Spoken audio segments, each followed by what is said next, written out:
Now on CoastTV News. Fire chief suspended. What led to the action by the Lewes Fire Department and who's in charge, at least in the interim right now. Sensory-friendly fair. I often get overstimulated. How a new sensory zone is changing the Delaware State Fair experience. Ocean City special election. I voted against it. Voters at the ballot box deciding what happens with new rules for some short-term rentals. This is CoastTV News at 6. Good evening. I'm Madeline Overturf. And I'm Charlie Sakaitis. Welcome to our News at 6. According to the department, Buckaloo has resigned his position as fire chief and he's suspended from the department pending an investigation. CoastTV News reporter Emma Aiken is live in Lewes. Emma, tell us what we do and don't know about the suspension. Charlie, the Lewes Fire Department says this suspension comes after what they call a derogatory comment. And while they wouldn't exactly say what that comment is, the department says it is not a comment that is appropriate in any setting or general conversation.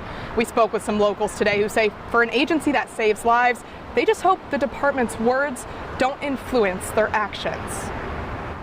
This is Bill Buckaloo on the left talking to media back in March about insufficient funding. At this time, Buckaloo had served as the Lewes Fire Chief for his 5th term. Buckaloo's past in the department is controversial. In 2018, Buckaloo was arrested and charged by Lewes police with disorderly conduct after urinating off a dock. In 2020, Buckaloo was assistant chief. Buckaloo faced backlash over a Facebook post that included a slur directed at a drag performer after attending a show in Rehoboth Beach. The post was later deleted. Buckaloo issued a public apology and was suspended as assistant fire chief. And most recently, Buckaloo resigned as fire chief and is suspended from the department. The Lewes Fire Department says, quote, "The department recognizes that Mr. Buckaloo's behavior is disconcerting." Their statement goes on to say, quote, "His comments run counter to the department's beliefs and values of serving our entire community." Kathleen and Charles Walker just moved to the city and say learning of this is disheartening. In a public servant position, you're serving the public, and that means everyone. You don't get to pick and choose who you're going to serve, who's important, who's not important. So if you're holding a position like that, how do you not bring those biases into your job? So if that's something that you're doing, then you really should not be a public servant. One longtime local says this issue is bigger than Lewes. It's countrywide, and she just hopes the department's words don't affect their actions. It could be just that they're used to saying things, and in the moment of helping people, they're helping people. That's all I can pray. For now, the department continues investigating and completing what they call a full disciplinary process. So who is at least temporarily leading the fire department? The department announced this man, Robert Stevens, will serve as the new interim fire chief. He's held several positions at the department since 2016, including assistant fire chief. And the department will vote soon to decide on a permanent fire chief. Reporting live in Lewes, Emma Aiken, Coast TV News. And full disclosure for everybody, interim chief Robert Stevens is the husband of Coast TV assistant news director and anchor Madeline Overturf. On your screen right now are parts of Ocean City that would be impacted by new rental rules. Now those rules are the subject of a vote happening right now. The new rules involve a 5-night minimum length of stay for short-term rentals in those areas, and by 2027, that minimum stay would increase to 31 days. Coast TV News reporter Kevin Zappe is live in OC. Kevin, right now, voters are deciding whether to keep those rules or throw them out. Maddie, we are still here at the Ocean City Convention Center where people are parking their cars, walking inside, and casting their vote. Now, there are some people that are here all day trying to sway those votes. We have people over here that are against the new rules, and we have people over here that are for the new rules. Now, this comes after both sides have been talking back and forth for months, all leading to today. These new rules are approved, then a 5-night minimum length stay will be imposed if they are approved, and that would jump to a 31-day minimum by 2027. We talked to people who took the time to vote, and as of right now, some people are for the new rules while others are against it. It just feels like people trying to profit off of what is one of the few places left where you can have like a family dwelling in Ocean City. Because I don't think we should have rights taken away from us that we have been granted in the first place.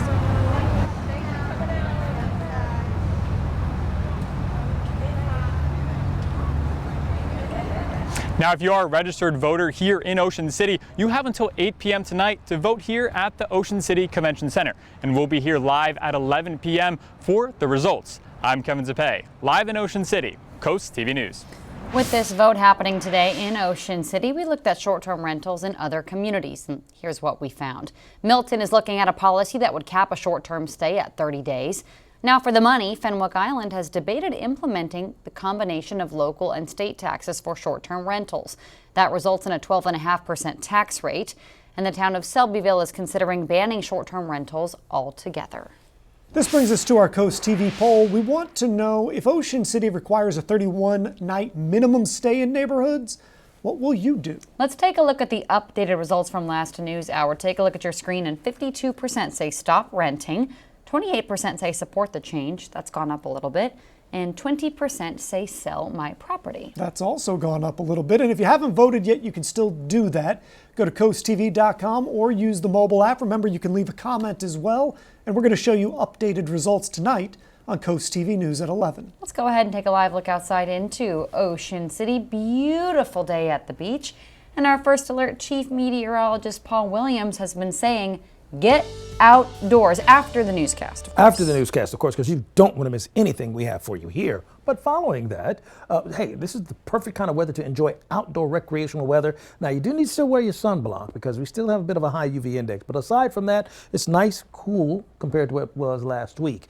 Lewes, we're at 81 degrees, 73 for the dew point temperature. The waters are calm for right now. We'll drop to 75 degrees as early as 10 o'clock with low humidity because the dew point temperatures have settled down to the norm, or I'll call them sane, because we were crazy last week. We had a high of 85 for today, which is only 3 degrees below the norm for this time of the year. 68, which is a couple of degrees below the norm for this time of the year. So that's where we're rocking it right now. We're at 83 degrees in Georgetown, Millsboro, Gumboro, as well as Ocean Pines. We're at 77 degrees right now in Rehoboth Beach. We had concerns for a possible marine warning to our north. That's the cell that caused it or prompted it. But as it came off of the water, this is off of the Jersey coast, by the way, right across from Lewes, it fell apart very quickly. So it became a non-concern for us pretty quickly. We had a couple of spot showers that flared up right near Chrisfield. It's over the water and falling apart as well. So overall, it's just quiet. It's a whole lot of bark and not any kind of bite whatsoever. Here's a look at our expectations for tonight. Mainly just clear, tranquil conditions. Dropping back to 70 by midnight, and we'll stay clear until we get to, let's say, early morning hours for tomorrow at about 4 o'clock. We'll push it up to about 68 degrees with the winds coming out of the north and staying calm. Coming up, Charlie, we're going to be talking about when the worm will turn in the forecast, and you're going to need to know that because that forecast fish is going to start taking a big nibble out of us by this weekend. Well, I can't wait to find out more, Paul. Maryland is putting a new emphasis on roadway safety. The state wants public feedback on pedestrian and bicycle safety. The Maryland State Highway Administration put out a survey to hear people's feedback. Ocean City is one of the key areas of concern. Locals and visitors have a lot of ideas when it comes to making the area safer. It needs to be probably a little bit slowed down. Cars are traveling very fast, and it's a touristy area. It's prime season. It's people all day long. According to the Ocean City Police Department, so far this year there have been 12 bicycle crashes and 8 pedestrian crashes. Today, Delaware Governor Matt Meyer announced that flags are lowered across the state until sunset July 28th. That's to honor the life and legacy of Delawarean First Lieutenant Ray Fermani, a decorated World War II hero. You see him in some of these photos here. According to Meyer's statement, Fermani was in the Air Force and he flew over 25 missions over Germany and France. He passed away Monday at the age of 103. Plan ahead, Milford drivers. DelDOT says Big Stone Beach Road will be closed for the replacement of a crossroad pipe between Torbert Road and Gobbler Lane. That work starts this Wednesday. It is expected to end on Friday. Tonight in Seaford, marijuana businesses could get a boost. According to the agenda for the city and for their council meeting, there is a first reading of a change to city code that would allow the sale of the drug. However, city officials will also consider changing the fee and rate schedule. That would increase the retail marijuana business license fee. The City Council meeting tonight at 7 p.m. in Seaford. We have more news to get to this evening. Del Mar Little League softball continues its run in the Mid-Atlantic Regional Tournament. And we have an outstanding outlook on our weather for tomorrow with the kind of sunshine you really hope for. But first, games and rides at the Delaware State Fair can be fun, but if you need a break, there's a new initiative the State Fair has launched, and we'll show that to you in just 60 seconds. This is Coast TV News at 6.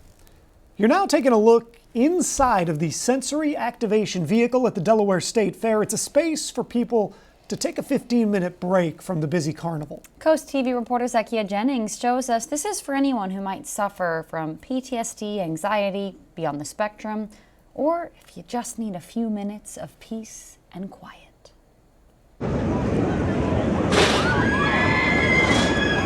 Screams of excitement and joy from fairgoers on a carnival ride. However, for some, these sounds Nice one. It's a water gun race, guys. Can lead to sensory overload. We tend to always need a quiet moment when things get a little loud. Which is why the Delaware State Fair is now offering a sensory activation vehicle. For a mama of 4, Brianna Lindsay, and her daughter, Kaya Lindsay, the 15 minutes they can spend in there is a lifesaver. I personally suffer from anxiety, just being postpartum, having a lot of kids. I often get overstimulated. And then I see it in my kids also. If things are too loud, we need quiet options. The Delaware State Fair tried to set up a sensory inclusion initiative in 2024, but marketing manager Carly Callahan says more research was needed to provide a true sensory inclusive space. We took the time from then until now to become educated. All of our staff, our volunteers, are certified by for sensory inclusion by Culture City. This year, not only can people take advantage of the sensory activation vehicle, they can even collect a goodie bag that can be returned later in the day, complete with fidget toys, noise-canceling headphones, and a communication card for anyone who is nonverbal or just learning to talk and work through their feelings. We want families from all shapes and sizes and forms and everyone to feel included. So whether you need to just tune out the noise outside, or maybe you just need a moment to cool off and sit down inside of the sensory activation vehicle, maybe figure out how you're feeling, the Delaware State Fair has made sure that this year, everyone feels comfortable and welcomed at the State Fair. In Harrington, Zakia Jennings, Coast TV News. Here's a look at your golf forecast. Listen, tomorrow's going to be another wonderful opportunity to say forecast is coming up.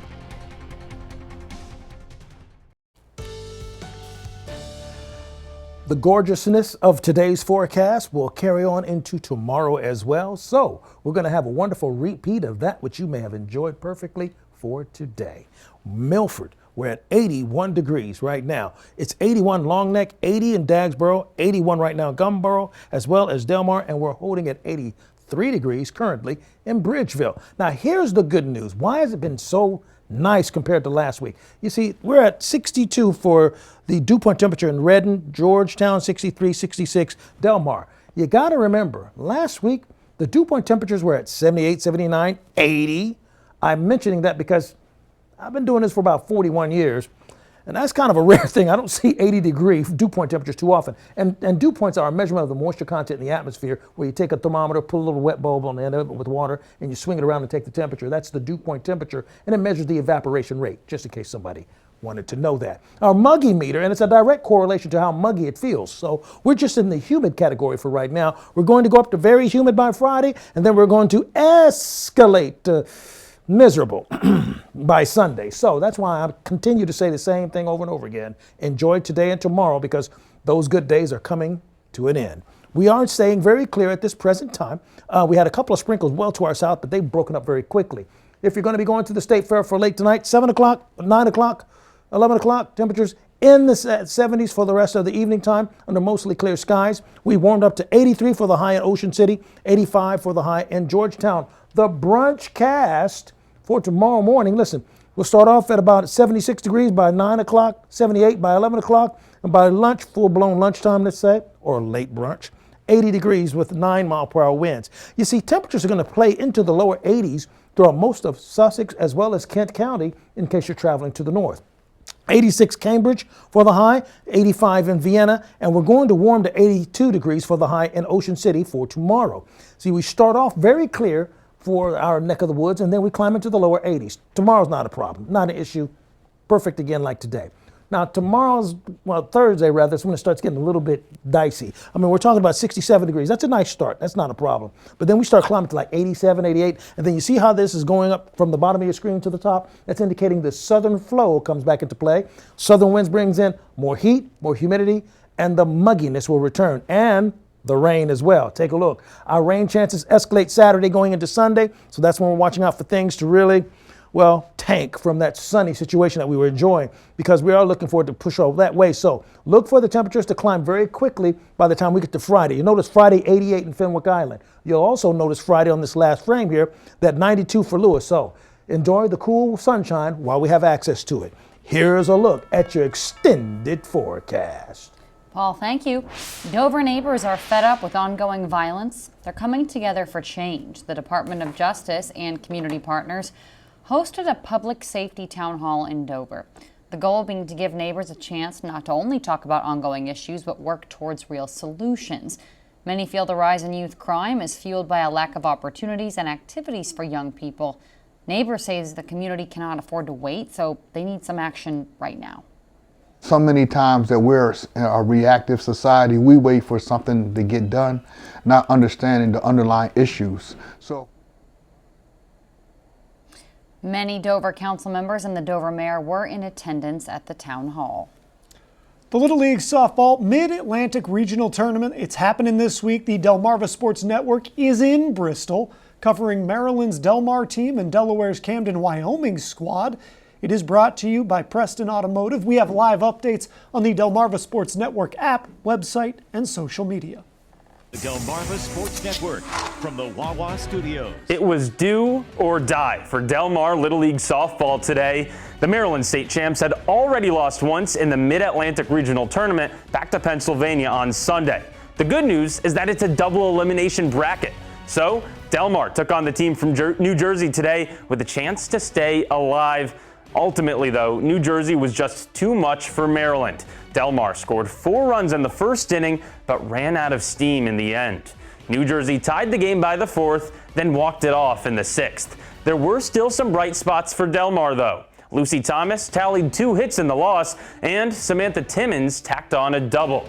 So that ends Delmar's run, but what a run it was. Maryland state champions and a trip to the regional tournament. We'll have a full set of highlights tonight on the final score, so tune to DSN at 10:30 to watch how it all went down. Plus, the Delaware state champion, Camden, Wyoming, is still alive, so DSN is still on the scene up in Bristol, Connecticut for full coverage of the Mid-Atlantic Regional Tournament. That's it for sports, folks. Have a great night. In Ocean City, expected to continue to stay clear as we go throughout the night, dropping to 75 degrees by 10 o'clock. Our umbrella giveaway winner is Ron Whitkey of Harbison. Congratulations, courtesy of Paul Davis Restoration and Home Remodeling. Keep in mind that you can keep up with your forecast by calling our weather line, sponsored by the law office of Brockstead, Morales, and Federico. And here's a look at your 10-day forecast. All right, Paul, thank you so much, and thanks for joining us here for Coast TV News at 6. For more news, for more local weather, download our Coast TV News app. The NBC Nightly News is up next. And we're going to see you later tonight for Coast TV News at 11. Have a great evening.